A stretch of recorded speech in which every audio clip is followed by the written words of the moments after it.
ahead. So anyway, who is listening, to my left, we have Jeff Lights Out Hughes. Hey, yo. Yeah.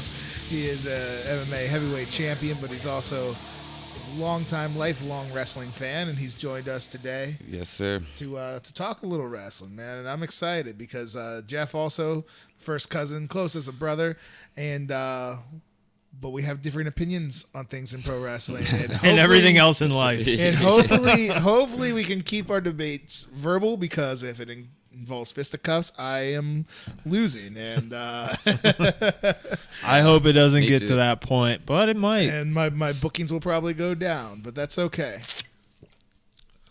I can't not agree with any of that. I'm the same way. I should have switched spots with Mark just for this podcast, Maybe. just for this one. So, Well, you want to? You know what I was thinking, man, is MMA and professional wrestling have been linked together for a long time. I mean, just ultimately, the premise is the same. It's two dudes, or most in more recent years, two women, getting in there and fighting, and the better man or woman winning. Of course, we know what professional wrestling is, and we know what MMA is. We know that there's a difference involved, but it's still the same concept where people want to see. You want to see the fighter that you like win, the fighter that you don't like lose. So there is a lot of comparisons, and there always has been. But the fan bases, seem to be at odds with one another. The MMA fan base will tell you how phony wrestling is, and some of the wrestling fan base will tell you that MMA borrows more from wrestling than they ever want to admit, and I do think that's true. But I think we have the perfect guy here to talk about that a little bit today.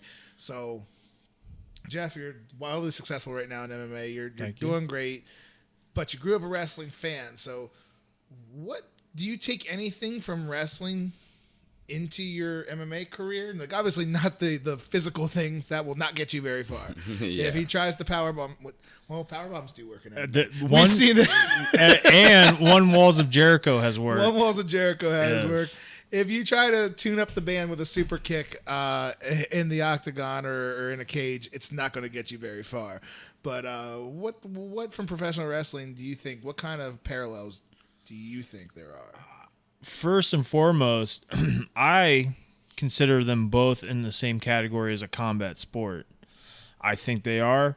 They're very physical. Obviously, one, you're getting punched as hard as you can. You're getting kicked as hard as you can. But guess what? On the other aspect, getting slammed on the mat 200 times a match is hell on your body. So that, you have to be an athlete to do both. A pretty good athlete at that. But what I take away from professional wrestling is the production value. WWE, sometimes WCW, ECW, they did it right. And I think that MMA needs to take more from that. They started doing that with like the promos and the just building it like a wrestling match almost. And like you're right, the MMA community thinks that they started doing that. But if you've watched wrestling since '87 or even earlier, they've been doing that. It's always been that. It's a show, and that's what MMA. You go to a fight, it's a show. It's building up the hype for one guy fighting another. Yes.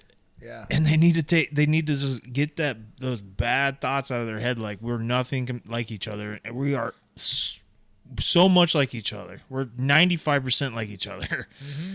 Well, I'm trying to think back, it was about maybe 10 years ago or so, where I think Tito Ortiz is like really a guy that can be compared in both genres, because we know we're MMA fans. Neither one of us are going to sit there and tell you that Tito was really, even in his prime. Well, in his prime, he might have been the best because he was ahead of the curve, but he's not a top 10 all-time guy. He's not a top 10 light heavyweight. But almost everybody knows who Tito was. Everybody knows the Tito Ken Shamrock fights. They weren't great fights. No, they were one-sided, very one-sided. But they sold the hell out of them. Yep. Tito sold the hell out of him. Shamrock, obviously did have his stint in the WWF where, so he could bring that to it. But they sold the fight, and ultimately it is a business. MMA isn't necessarily about the best fighter versus the best fighter all the time. There is that, but then there's also Chael Sonnen is not even close to being the best fighter anymore, but he sells fights. Bellator's going to put him on the top of their card. Rampage Jackson as well. There's guys that sell fights because it brings in the money. It's a business, and that's the same thing that wrestling's always been.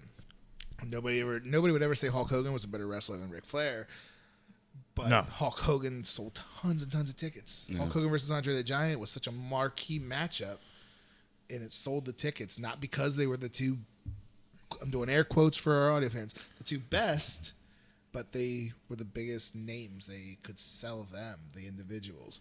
And like Jeff was saying, MMA has embraced it a little bit. Probably could afford to embrace it a little bit more, I think. Yes. Just like everybody was, a lot of successful local, top regional guys were asked the same question. What do you think about CM Punk being in the UFC right away? I didn't hear one person go, oh, he deserves to be there. He deserves to be there. But me, maybe a couple were out there. But me, I said that opens up more exposure to different fans.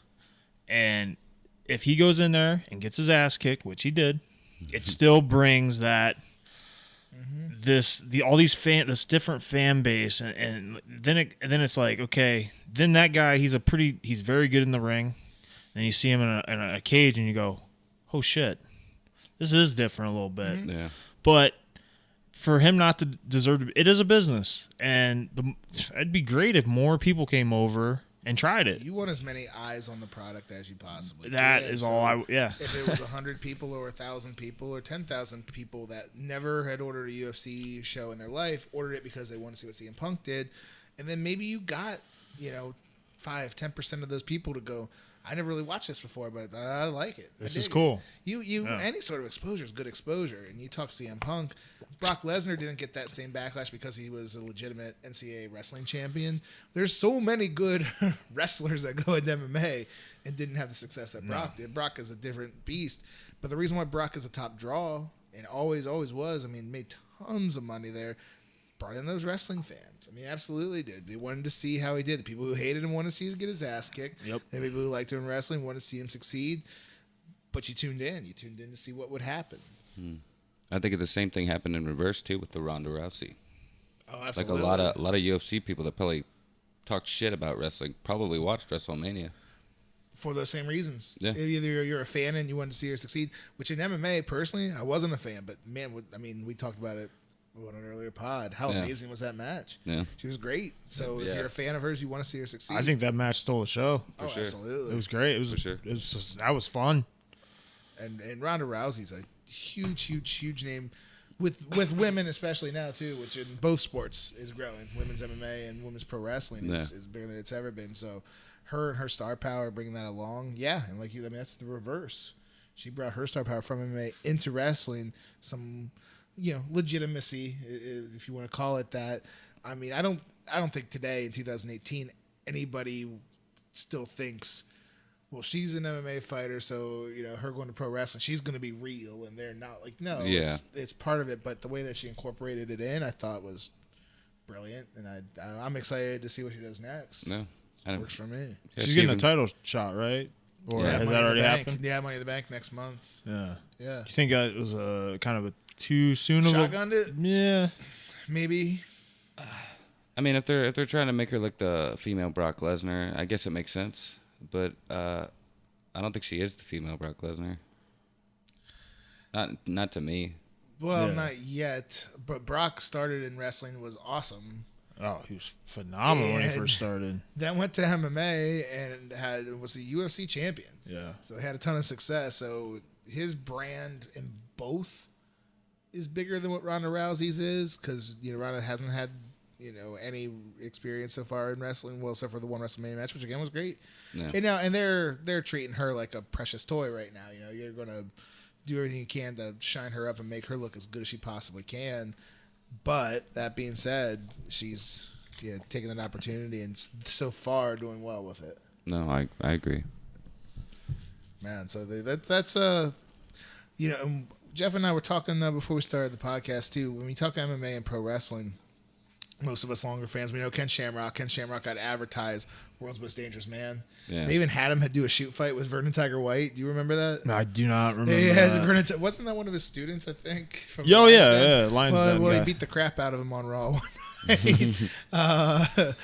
night. So everybody knows Shamrock, and we just talked about Brock Lesnar, now Rousey, CM Punk, Bobby Lashley. Had some success in MMA, but over in Japan, the crossover is much more frequent, and because we talked before we got here. I mean, you got MMA guys, former UFC fighters like Mark Coleman had a professional wrestling career. Kevin Randleman, Don Fry, Dan Severn is still actually doing indie shots. Oh God! In pro wrestling. I heard he couldn't. He had a hard time walking. He'll still put you in that beast choker, man. Oh yeah, I like that. I like Dan Some of Severn. the other Japanese guys, Sakuraba, Josh Barnett, Rampage was involved with TNA there for a Rampage minute. was involved for a while. Chael Sonnen. Chael Sonnen. He started as a WCW power plant guy. Yeah, that's right. Well, and if you ever hear Chael Sonnen talk at all, you can obviously tell he's a pro wrestling guy. Yeah. Everything yeah. about that guy he's a pro wrestling promo. He was one of the few people defending CM Punk when he was going into UFC. Chael Sonnen is a fantastic wrestler, and he's always been a wrestling MMA guy. So he talks everybody into the crowd, and then does his fight where he's not trying to go out there and knock your head off. He's going to take you down, He's and smothering you. smother you, and winning points. But he'll tell you that he's going to knock your head off and eat your heart and do all these things. Yeah. And then even more recently, there's Filthy Tom Lawler. Yeah, is and I heard he's had a great. and Matt Riddle. Is Matt Riddle's the man right now. Yeah. on the indie scene. So I mean, even as recent as those guys, and those are guys we all seen. In Did UFC him and lately. Cody Rhodes have a match? Because I think Matt I Riddle? watched. Yeah, I think they did. And I'm pretty sure. Like I watched some of it. It was pretty good. I'm sure it'd be I great. think it Riddle's was. doing Yeah. fantastic on the indie scene now. I haven't seen any of Tom Lawler's work, but again, you wouldn't know. I mean, every single thing about he came out to Real American one Yeah. time. Like he had pro dressed wrestling up. Yeah, he came out entrances to and- Hulk Hogan, boas, and Yeah. that's what we need. As much as I hate the guy because he's a fucking idiot, is Jason Mayhem Miller. He said it. He goes, because they were all like, he always had these crazy entrances, and they're like, "What is that? Is that like to hype you up?" He's like, "No, that's to hype the fans up." It's like I grew up a pro wrestling fan. I wanted to be a pro wrestler. I ended up fighting. There's not enough of this, it's like two pieces of white bread going in there and fighting each other. They could be the best two fighters in the fucking world, but you start throwing some trash talk behind it, and it goes, whoa. Well, the fans recognize him. The fans are excited to see him. Yeah. And Mayhem was a run-of-the-mill fighter. Yeah. He was good. He was a little bit never- he was before his never- time. He was never great. He was good. He was good enough to where... Because you can't just be a tomato can going out there and getting beat every time, but you got the cool entrance. It's not going to matter. You have to be good enough to at least somewhat back it up. And that's about what Mayhem was. But yeah, man, those big entrances. And he was entertaining. He was a character. Yeah. There's nothing wrong with having characters in MMA. And I think the purist would shit all over that, but I disagree. I love it.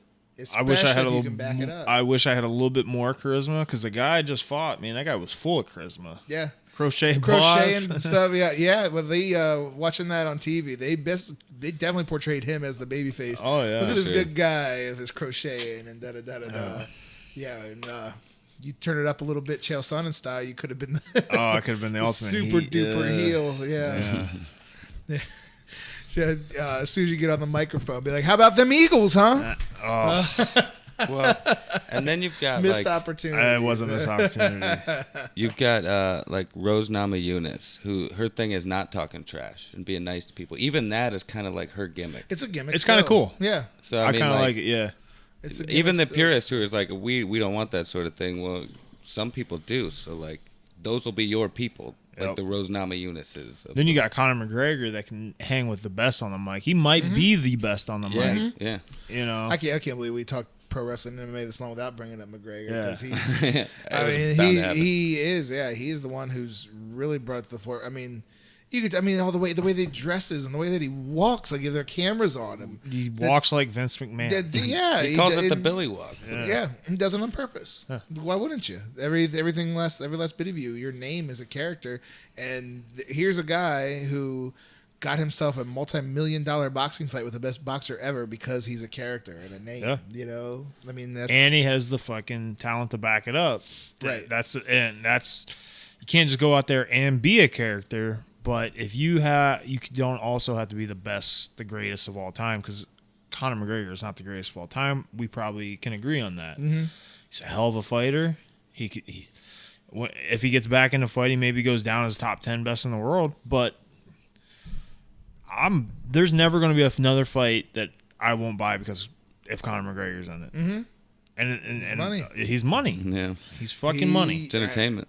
In MMA and in pro wrestling, that's the guy your promoter will love. Is a guy that is absolute money. Ric Flair is just money all day. Ric Flair was money everywhere he went because you could promote Ric Flair and Ric Flair could promote himself. That and then had the talent to back it up as well. That's why we're sitting there talking about a handful of guys because they don't grow on trees. No. And I think there's tons of good MMA fighters, tons of talented dudes, and there's so many good professional wrestlers, guys that can tell a good story in the ring. But you can count them on basically a couple of hands. The guys that are talented inside, but they also can promote themselves as a brand. Conor McGregor, your Ric Flairs. I mean, they're rare. Yeah, you can almost put those two guys in their own category. Pretty much. Yeah.